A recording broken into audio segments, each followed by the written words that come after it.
Junior doctor ফ্রন্টের বিরুদ্ধে এবার পথে আন্দোলনের ন্যায় বিচার মঞ্চের। আরজিকর হাসপাতালে ঠিক 1 বছর আগে ডাক্তার অভয়ার ধর্ষণ ও খুনের ঘটনায় সারা ভারতবর্ষে সমাজ ও রাজ্য রাজনীতি আলোড়িত হয়েছে।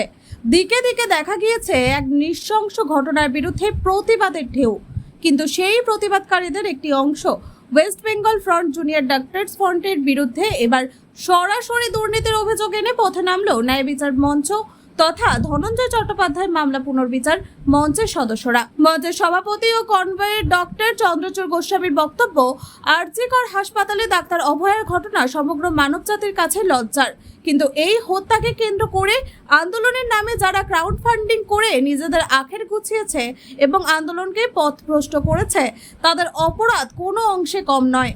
আজ থেকে 1 বছর আগে জুনিয়র ডক্টরস ফ্রন্টের সদস্যদের সাথে দেখা করে এবং মেইল করে আন্দোলন চলার সময় আমরা তাদের আর্থিকভাবে স্বচ্ছ থাকতে আবেদন করেছিলাম, কিন্তু সেই দিকে তারা কর্ণপাত করেনি।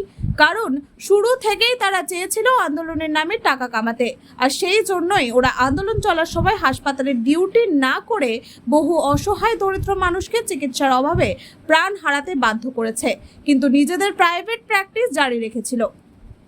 কোনো অনুষ্ঠানের নামে তোলাবাজি করে টাকা কামাতে পাড়ার গুন্ডা মস্তানদের দেখা যায়, কিন্তু ডাক্তার হয়ে আর এক ডাক্তারকে মৃত্যুকে নিয়ে কেউ টাকা উপার্জন করছে, তখন বোধ হয় সমগ্র মানব জাতিকে লজ্জায় মুখ ঢাকতে হয়। একাধিক প্রথম সারির সংবাদ মাধ্যমে দেখলাম জুনিয়র ডক্টরস ফ্রন্টের সদস্যরা প্রায় 4 কোটি টাকা আন্দোলনের নামে ক্রাউড ফান্ডিং করে তুলেছে, কিন্তু তার মধ্যে খরচ হওয়া মাত্র 1.5 কোটি টাকার কোনো সঠিক বিল নেই। বাকি প্রায় 2.5 কোটি টাকা এখনো কোথায় আছে সেই টাকারও কোনো হদিশ নেই। শুধু তাই নয়, শিল্পী অস্বেচ্ছায় অভয়ার যে মূর্তি সম্পূর্ণ বিনা পারিশ্রমিকে বানিয়েছে, সেই শিল্পীর নামেও ভুয়ো বিল বানানো হয়েছে।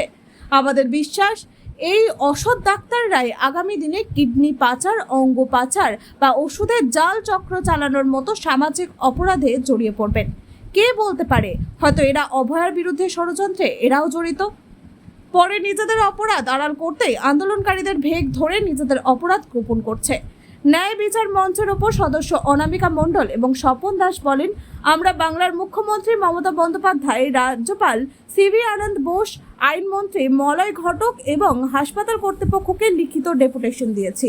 মঞ্চের সদস্য গীতাঞ্জলি সেন বলেন, চন্দ্রচূড় বাবুর নেতৃত্বে ন্যায় বিচার মঞ্চের সদস্যরা আরজিকর হাসপাতাল ক্যাম্পাসে প্রতিবাদী আন্দোলন শুরু করলেও আগামী দিনে সারা ভারতবর্ষে এই প্রতিবাদী আন্দোলন ছড়িয়ে পড়বে বলে আমাদের বিশ্বাস। নমস্কার, আমি ডক্টর চন্দ্রচূড় গোস্বামী, ন্যায় বিচার মঞ্চ এবং ধনঞ্জয় চট্টোপাধ্যায় মামলা পুনর্বিচার মঞ্চের পক্ষ থেকে আজকে আমরা আরজিকর হাসপাতালে এসেছি। সেই স্থান যেখানে আমাদের ঘরের মেয়ে, আমাদের দিদি অভয়া দেবী নৃশংসভাবে খুন হয়ে গিয়েছিলেন। আমরা যখন এসেছিলাম তখন এখানে দেখতেই পাচ্ছেন শুনশান, কেউ নেই, 2টো কুকুর বসেছিল।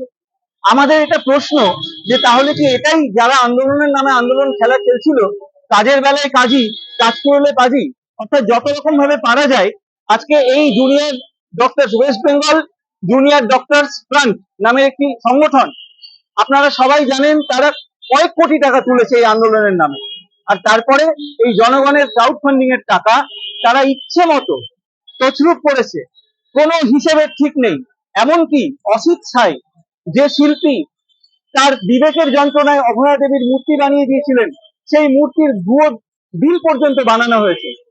আমরা ন্যায় বিচার মঞ্চের পক্ষ থেকে প্রশ্ন তুললাম, দেখুন এই যে পাড়ার গুন্ডা মস্তান বদমাস যারা, তারা এই সমস্ত বিভিন্ন অনুষ্ঠান বা পুজো এইগুলোর নামে মানুষের কাছ থেকে তোলাবাজি করে, কিন্তু আমাদের প্রশ্ন, যাদেরকে আমরা সমাজে ডক্টর বলে চিনি, যারা এই নোবেল প্রফেশনের সাথে যুক্ত, আগামী দিনে বড় ডাক্তার, তাদের কি এই কাজ?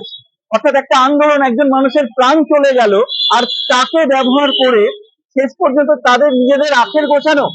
আপনারা স্পষ্টভাবে বলে যাচ্ছি বন্ধু, আমাদের হাতে আজকে আপনারা দেখতেই পাচ্ছেন, এমনকি আমরা এই হসপিটাল অথরিটির কাছ থেকেও রিসিভ কপি নিয়েছি।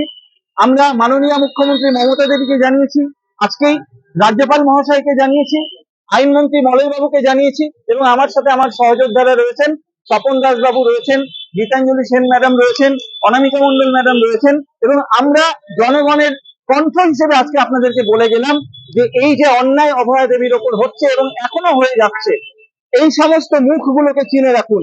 আগামী দিনে এরাই কিন্তু হাত পাকাবে ছোট চুরি দিয়ে শুরু, আগামী দিনে এরাই হয়তো ওই ওষুধের কারবারি, জাল ওষুধের কারবারি, কিডনি পাচার, অঙ্গ পাচার, এই সমস্ত ডাক্তাররাই হয়তো, অর্থাৎ ডাক্তার রূপী এই সমস্ত লোভী মানুষরা করবে বলে আমাদের বিশ্বাস। আপনারা সবাই আমাদের মঞ্চে পাশে থাকুন। অভয়া দেবীর সেন্টিমেন্টকে বিক্রি করে যারা পকেট ভরছে, আখের গোছাচ্ছে, আমাদের জনতার কণ্ঠ হিসেবে আমাদের লড়াই চলবে। আগামী দিনে আপনারা সবাই আমাদের পাশে থাকুন। এই লড়াই আমাদের প্রত্যেকের। জয় হিন্দ, জয় ভারত।